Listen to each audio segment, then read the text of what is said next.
आज की कहानी विशुद्ध प्रेम। प्रभु श्री कृष्ण ने गोपियों के साथ बहुत सी लीलाएं की हैं। श्री कृष्ण गोपियों की मटकी फोड़ते और माखन चुराते और गोपियां श्री कृष्ण का उलाहना लेकर यशोदा मैया के पास जाती। ऐसा बहुत बार हुआ। एक बार की बात है कि यशोदा मैया प्रभु श्री कृष्ण के उलाहनों से तंग आ गईं और छड़ी लेकर श्री कृष्ण की ओर दौड़ी। जब प्रभु ने अपनी मैया को क्रोध में देखा तो वह अपना बचाव करने के लिए भागने लगे। भागते भागते श्री कृष्ण एक कुम्हार के पास पहुँचे। कुम्हार तो अपने मिट्टी के घड़े बनाने में व्यस्त था, लेकिन जैसे ही कुम्हार ने श्री कृष्ण को देखा तो वह बहुत प्रसन्न हुआ। कुम्हार जानता था कि श्री कृष्ण साक्षात परमेश्वर हैं। तब प्रभु ने कुम्हार से कहा कि कुम्हार जी, आज मेरी मैया मुझ पर बहुत क्रोधित है। मैया छड़ी लेकर मेरे पीछे आ रही है। भैया, मुझे कहीं छुपा लो। तब कुम्हार ने श्री कृष्ण को एक बड़े से मटके के नीचे छिपा दिया। कुछ ही क्षणों में मैया यशोदा भी वहां आ गईं और कुम्हार से पूछने लगी, क्यों रे कुम्हार, तूने मेरे कन्हैया को कहीं देखा है क्या? कुम्हार ने कह दिया, नहीं मैया, मैंने कन्हैया को नहीं देखा। श्री कृष्ण ये सब बातें बड़े से घड़े के नीचे छुपकर सुन रहे थे। मैया तो वहां से चली गईं। अब प्रभु श्री कृष्ण कुम्हार से कहते हैं, कुम्हार जी, यदि मैया चली गई हो तो मुझे इस घड़े से बाहर निकालो। कुम्हार बोला, ऐसे नहीं प्रभु जी, पहले मुझे 84 लाख योनियों के बंधन से मुक्त करने का वचन दो। भगवान मुस्कुराए और कहा, ठीक है, मैं तुम्हें 84 लाख योनियों से मुक्त करने का वचन देता हूँ। अब तो मुझे बाहर निकाल दो। कुम्हार कहने लगा, मुझे अकेले नहीं प्रभु जी, मेरे परिवार के सभी लोगों को भी 84 लाख योनियों के बंधन से मुक्त करने का वचन दोगे तो मैं आपको इस घड़े से बाहर निकालूंगा। प्रभु जी कहते हैं, चलो ठीक है, उनको भी 84 लाख योनियों के बंधन से मुक्त होने का मैं वचन देता हूँ।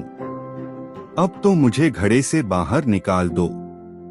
अब कुम्हार कहता है, बस प्रभु जी, एक विनती और है, उसे भी पूरा करने का वचन दे दो तो मैं आपको घड़े से बाहर निकाल दूंगा।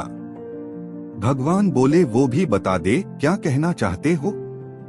कुम्हार कहने लगा, प्रभु जी, जिस घड़े के नीचे आप छुपे हो उसकी मिट्टी मेरे बैलों के ऊपर लाद के लाई गई है। मेरे इन बैलों को भी 84 के बंधन से मुक्त करने का वचन दो। भगवान ने कुम्हार के प्रेम पर प्रसन्न होकर उन बैलों को भी 84 के बंधन से मुक्त होने का वचन दिया। प्रभु बोले, अब तो तुम्हारी सब इच्छा पूरी हो गई, अब तो मुझे घड़े से बाहर निकाल दो। तब कुम्हार कहता है, अभी नहीं भगवान, बस एक अंतिम इच्छा और है, उसे भी पूरा कर दीजिए, और वो ये है, जो भी प्राणी हम दोनों के बीच के इस संवाद को सुनेगा उसे भी आप 84 लाख योनियों के बंधन से मुक्त करोगे। बस यह वचन दे दो तो मैं आपको इस घड़े से बाहर निकाल दूंगा। कुम्हार की प्रेम भरी बातों को सुनकर प्रभु श्री कृष्ण बहुत खुश हुए और कुम्हार की इस इच्छा को भी पूरा करने का वचन दिया। फिर कुम्हार ने बाल श्री कृष्ण को घड़े से बाहर निकाल दिया, उनके चरणों में साष्टांग प्रणाम किया, प्रभु जी के चरण धोए और चरणामृत पिया। अपनी पूरी झोंपड़ी में चरणामृत का छिड़काव किया और प्रभु जी के गले लगकर इतना रोए कि प्रभु में ही विलीन हो गए। जरा सोच करके देखिए, जो बाल श्री कृष्ण 7 कोस लंबे चौड़े गोवर्धन पर्वत को अपनी इकन्नी अंगुली पर उठा सकते हैं, तो क्या वो एक घड़ा नहीं उठा सकते थे? लेकिन बिना प्रेम रीझे नहीं नटवर नंद किशोर। कोई कितने भी यज्ञ करे, अनुष्ठान करे, कितना भी दान करे, चाहे कितनी भी भक्ति करे, लेकिन जब तक मन में प्राणी मात्र के लिए प्रेम नहीं होगा, प्रभु श्री कृष्ण मिल नहीं सकते। करोड़ों उपाय भी चाहे कोई कर लो तो प्रभु को प्रेम के बिना कोई पा नहीं सकता। इसी प्रकार भावनात्मक व प्रेरणादायक कहानियों के लिए चैनल को सब्सक्राइब करें और बेल आइकॉन को प्रेस करें। जय जय श्री कृष्णा।